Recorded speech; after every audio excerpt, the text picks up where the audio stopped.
بطبيعة الحال هذا الشيء كيعنينا كاملين نفهموا، كيساعد الفاعلين، كيساعد الأحزاب والحكومة والبرلمان. خصنا نحمدوا الله سبحانه وتعالى لأنه عندنا في البلاد الملك ديالنا برؤيته المتبصرة مستوعب هذا الشيء اللي واقع في المجتمع ديالنا والدولة ديالنا، وجدات واحد العدد من المخططات، واحد العدد من المشاريع اللي داخله في اطار الاستعداد لمواجهه داكشي اللي كيترتب على هذه التغيرات العميقه اللي واقعه في المجتمع ديالنا من تحديات ومن تفاعلات. ولكن نردوا البال، راه ملي كنتكلموا على هذا الشيء اللي كيتغير في المجتمع ديالنا ما خصناش نشوفوا المغرب بحال واحد الجزيره معزوله، لان المغرب لاسباب تاريخيه ولاسباب مرتبطه بالموقع الجغرافي ديالو ولاسباب مرتبطه بالخيار اللي اعتمدته الدوله منذ الاستقلال، وهو خيار الانفتاح وخيار التعدديه. البلاد ديالنا كتعيش التحولات وكتعيش هذا المخاض في واحد المحيط اللي كتجينا اللي كيجينا اللي كيوصلنا منه الريح ديالو. ماشي مجرد كلام كنتقل به عليكم الى نبهتكم الى انه فدول افريقيا جنوب الصحراء اللي احنا جزء منه، دول افريقيا جنوب الصحراء في 2030 غادي يوصل عدد السكان ديالهم 1,300,000,000 نسمه، ما يعادل السكان اللي عايشين اليوم في جمهوريه الصين الشعبيه. وبسبب التغيرات المناخيه، بسبب الجفاف والفيضانات والحروب والتوترات والنزاعات واستمرار الديكتاتوريات وبسبب هذا الشيء كله خصنا نتسناو بان الموجات ديال الهجره اللي كتجينا اصلا من دول جنوب افريقيا غتزيد تكبر، والضغط على الدول اللي واقعه في الجنوب البحر الابيض المتوسط ومن هذا غيزيد يتقوى. خصنا نفهموا كذلك بما انه كنتكلموا عن الجوار ديالنا، خصنا نفهموا كذلك بان الجيران ديالنا في اوروبا حسب الدراسات كتبين بان الديموغرافيا في اوروبا ديال الشيخوخه، ديال الشيخوخه. اذا المغرب 15 سنه الجايه غادي يواجه شي حاجه كبيره اللي ما ولفناهاش هذا التاريخ.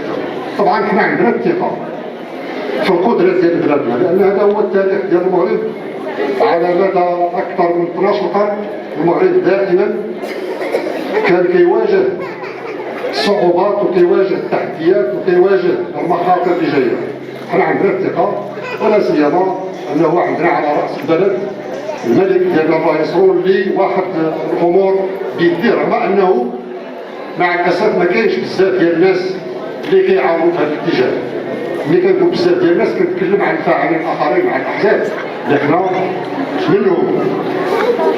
اللي كنخصنا نفهموا الاخوان الاخوات الاعزاء، كيف ما قلت هاد 15 سنه اللي دازت البلاد ديالنا تلقات واحد العدد من المبادرات، واحد العدد من الاوراق الاصلاحيه كبيره.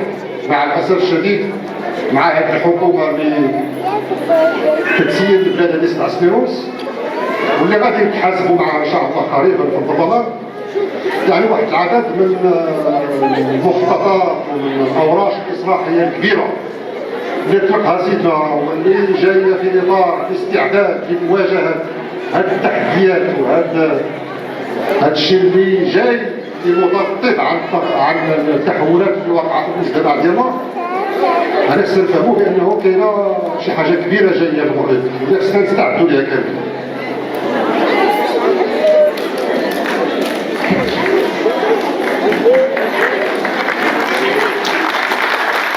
جالس مع السي حسن بن عبد الاستاذ ديالي دابا وحنا كنتذاكروا شويه مع بعضياتنا.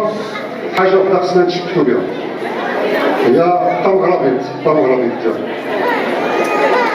وردوا البال الاخوان، ردوا البال،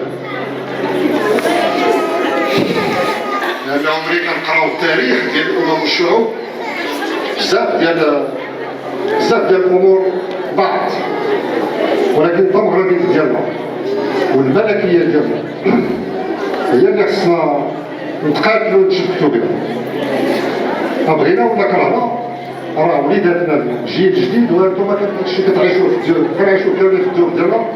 كاين بزاف ديال الامور كتبدل حتى في القيم، حتى في القيم. انا دابا جاي في الطريق مع الاستاذ الدكتور الشافعي ديالنا كنتكلموا شويه على هذا الموضوع. اليوم ملي كنت كنجي عندكم حبيت شويه الوراق ديالي، طحت في واحد الرقم كيف العدد. هذه واحد المؤسسه المانيه دارت واحد الدراسه على عدد من دول العالم منها المغرب، عطات واحد الرقم كيخوف، كيقول بان المغاربه 80% منهم ما كيثيقوش في الاخرين. مشكل ديال الثقه، الثقه 80% من المغاربه لا يثقون في الاخرين. 1% من الشباب، 1% من الشباب اللي العدد ديالهم اليوم كيشكل 32% من شباب المغرب، 1% من الشباب اللي منخرطين في الاحزاب. لان ولاد عبد الواحد كيفاش كيسموا ولاد عبد الواحد كلهم واحد. للاسف البلاد ديالنا مع الاسف الطبقه السياسيه ديالها حنا جزء منها، ما نكروش ما نكذبوش على الله، ضيعنا بزاف ديال الفرص. ولكن نتوما كنشوف قدامي الامهات ديالنا، راس المال الحقيقي هما الامهات ديالنا، هما النساء ديالنا، هما الشباب ديالنا اللي خصهم يفهموا بانهم ياخذوا الامور ديالهم بيديهم. هاد التمغريديت ديالنا خصنا نتشدوا بها. وراه كاين في وسطنا